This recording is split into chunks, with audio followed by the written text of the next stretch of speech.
Hello, I'm Fred Davies with The Wholesome Life, and this principle is adequate water. Let me share my screen with you so that you can see the slides, and we'll get started.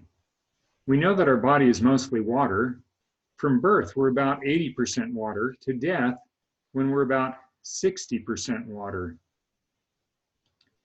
It's critical that we get enough, and that our water is life-giving, not harmful. Getting enough water is the first key to maintaining our body balance and the fluid level that we need. Our bodies need about 1 ounce of pure water per day per pound of body weight.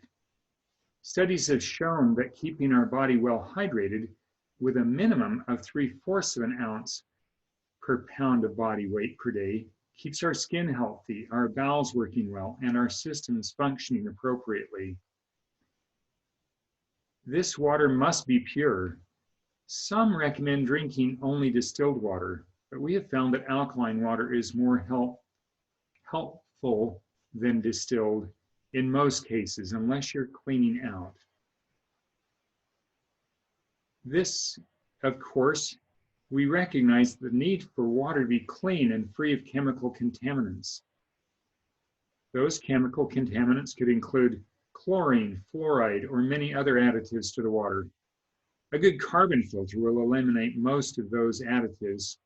So if your water is not clean or it's treated with chemicals, I recommend filtering it through a carbon filter. What else makes water harmful? Having water that is acidic pH can actually cause our body to have to work harder as it strives to balance our levels of alkalinity.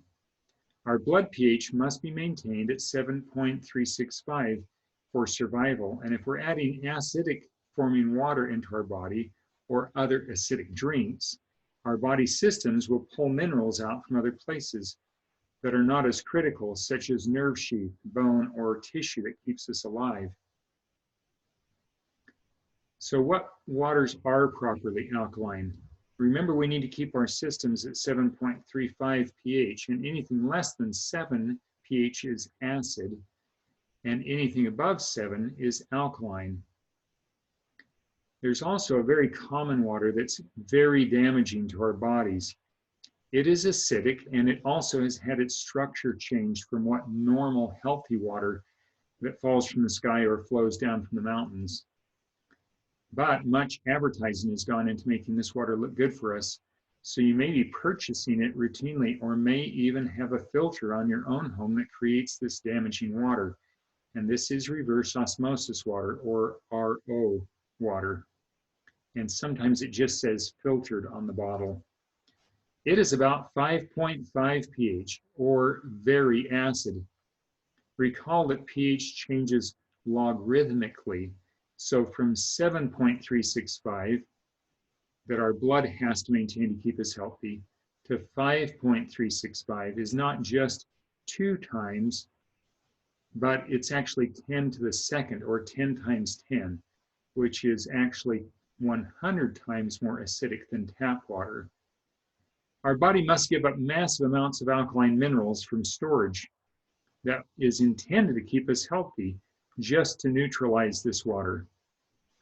This means that calcium from your bones, your teeth, and your nerve sheath are released into the bloodstream. Most tap water is between 6.5 and 8.5 pH, depending on your municipal system and how it is treated. Bottled waters vary widely, but anything labeled filtered is probably reverse osmosis, or RO filtered, and should be avoided as it is acidic, as we've mentioned. So if you need to drink bottled water, look for other ones that are labeled spring water or artesian spring water, and avoid filtered or RO or reverse osmosis, as it is about 5.5 on the pH scale, or below that in some times that I've tested it. So what other drinks could be harmful due to the acid forming potential in the body? Things like colas or sodas, which have a pH of about 2.5 or 100,000 times more acidic than the blood's needed level of alkalinity. Sport drinks, like Gatorade or the other sport drinks, which have a pH of about 2.5, and other sodas. In one study that tested the amount of calcium in the urine after drinking water or non-caffeinated sodas like 7-Up or Sprite, there was 400% more calcium in the urine after just one 12-ounce can of non-caffeinated soda. A single can of caffeinated soda, like Dr. Pepper or Coke or Mountain Dew, increased the calcium in the urine by 1,600%. Is there any question that the nerves and bones are being degraded in this process? So if repeated often enough, an early death is the result. I have personally watched two men who were coworkers and friends who had a soda or cola drinking habit degrade their nerves rapidly. Even after I specifically taught them what was going on inside their body, they were very addicted to the sodas and continued the habit. One died within 6 months and left his wife widowed to take care of herself and earn her own living. Another lost nerve function and mobility so rapidly that he was forced to accept an early medical retirement just a year after I taught him. Both of those men were in their early 60s and appeared healthy up to that time.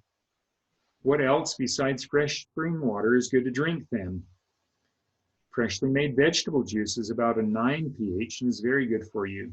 Additionally, herbal infusions or teas are between a 7.5 and 8.5 pH and are also very good for you. Remember, freshly made vegetable juice that you make yourself is better than store-bought, which has been sitting on the shelf. To maintain our body's fluids at the proper level for best functioning, make sure we're drinking water, herbal teas, or fresh vegetable and fruit that are high in water. That's the most important thing you can do for your health. And as I mentioned at the beginning of this principle, our body needs about 1 ounce of water per pound of body weight each day. A person who weighs 130 pounds needs about 4 liters or 4 quarts per day. So how much do you need?